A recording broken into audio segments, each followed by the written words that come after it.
ভিক্ষুক রাস্তা দিয়া যায় আর জমিদারের পুত্রবধূও যায়। একজন সামনের থেকে আসতেছে, একজন সামনের দিকে যাইতেছে। দুইজনের ক্রসিং এর সময় ভিক্ষুকের গায়ের কাদা জমিদারের পুত্রবধূর গায়ে লেগে গেছে। সে দুনিয়া আন্ধার করে ফেলছে, স্বামীকে ডাইকা নিয়ে আসছে, বলছে ভিক্ষুক আমার কাপড় নষ্ট করে দিছে। সে শুধু ভিক্ষুক ছিল না, বৃদ্ধ ছিল। বৃদ্ধ ছিল না শুধু, জীর্ণ ছিল, শীর্ণ ছিল। শরীরে কাপড় ছিল না, ফাটা চিরা কাপড় ছিল। পায়ে জুতা ছিল না, পেটে ভাত ছিল না। জমিদারের পুত্র সইতে পারে নাই, যৌবনী শক্তি সয় কি কইরা তার স্ত্রীর গায়ে ভিক্ষুকের কাদা, বস সমগ্র শক্তিকে হাতে একত্র করে বৃদ্ধের গালে বসায়। বৃদ্ধ কিচ্ছু বলে নাই, শুধু উপরের দিকে তাকায় দুই তিনটা শব্দ উচ্চারণ করছেন।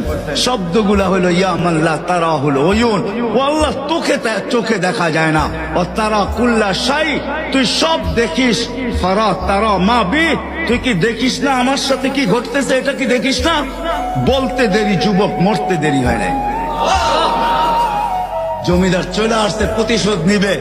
বৃদ্ধের একদিকে মুস্কি হাসি, একদিকে বলতেছে প্রেমের খেলা এমনই হয়। জিজ্ঞাসা করছে কিসের প্রেমের খেলা রে?